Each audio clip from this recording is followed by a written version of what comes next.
Hello everyone. Understanding the user journey inside your app is extremely important in the product development process. Today, I'll walk you through how to use the funnel feature to visualize the onboarding journey, from the moment users open your app, experience its features, all the way to making their first in-app purchase. This use case helps us clearly identify where users drop off during onboarding, which step has the highest drop rate, and how we can optimize the onboarding experience to improve retention and increase revenue. Firstly, I already have a step including new users prepared.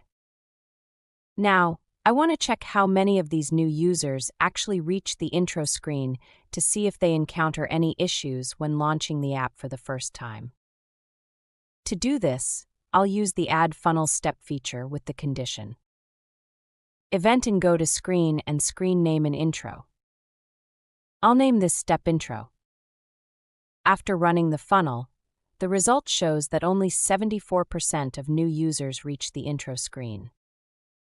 Next, I want to see how many users continue to the home screen after reaching the intro. I'll add another funnel step with the condition Event in Go to Screen and Screen Name in Home 3D. I'll name this step Home. Additionally, I can create a branch directly from step 0 to step 2 using the Filter by Previous Column option.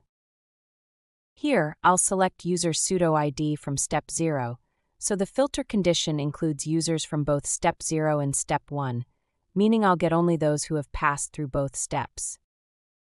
Then, I click Run to view the result. The results show that 74% of new users reach the intro screen, but only 78% of those proceed to the home screen, which means just around 58% of all new users actually reach home. This is quite a low rate. Since the home screen is where the main app experience begins, it's definitely a key area for the product team to investigate and optimize. At this point, you can also use our sequence feature to dig deeper into why users drop off at each step, to see what they did right before dropping, and identify the behavioral patterns that lead to churn. You can learn more about this in our other videos. Next, let's go deeper and see whether users who reach the home screen actually interact with any content inside the app. In this example, the app includes 3D content and live content. As before, I'll use Add Funnel Step again. This time, the condition will be Event in Click Content and Content Type in 3D. I'll name this step Content 3D. To track interactions with live content, I'll simply clone the previous step. Change the condition to Content Type in Live, and rename it Content Live. With just a few simple actions, I now have two funnel branches. One for users interacting with 3D content and another for live content.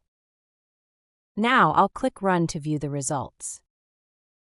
The results show that 79% of users interact with 3D content, while only 23% interact with live content. This means our users are much more engaged with 3D content. What's great about Funnel is that it allows you to branch out flexibly from any step. You can create as many branches as you like, depending on your analysis goal. Now, I want to analyze further. Among users who interacted with either 3D or live content, what percentage actually made an in-app purchase? First, I'll create a new step branching from the previous one. Currently, Step 5 includes users who interacted with live content. To also include users who interacted with Content 3D, I'll use the Union with Previous Column feature and select user pseudo ID from Step 3. This way, Step 5 will contain users who have interacted with either 3D or live content. Next, I'll add another condition, Event in an App Purchase, representing the purchase action. After running it, the funnel returns a group of users who made an IAP after interacting with at least one type of content. From there, we can calculate the conversion rate from content interaction to IAP. Now, I want to check where most IAP users come from. Do they mostly come from users who interacted with 3D content or live content? To do that, I'll create a new step for IAP users who clicked on live content. I set event name in click and content type in live content. I'll name this step IAP user from live content. Then, I'll create another step for users who made an IAP after interacting with 3D content. I will set event name in click and content type in 3D, and name it IAP user from content 3D. The results show that 94% of IAP users interacted with 3D content. Almost all paying users have experienced it. This suggests that 3D content is likely a key touchpoint in the user journey leading to purchase.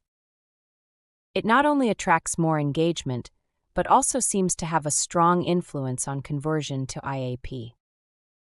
So, with just a few simple steps, we've built a complete onboarding funnel that helps visualize the user journey from app open to paid conversion and uncovered valuable insights along the way. With this same approach, you can easily expand and build more complex funnels, such as user journey funnels. Track user behavior through different stages in the app to identify where users drop off and which features are used the most. Or use our funnel tool to segment users into groups based on advanced conditions, then evaluate the performance of each user group according to your specific goals. We hope this use case inspires you to use the funnel feature for different analysis needs. Don't forget to follow us for more exciting use cases. Thanks for watching.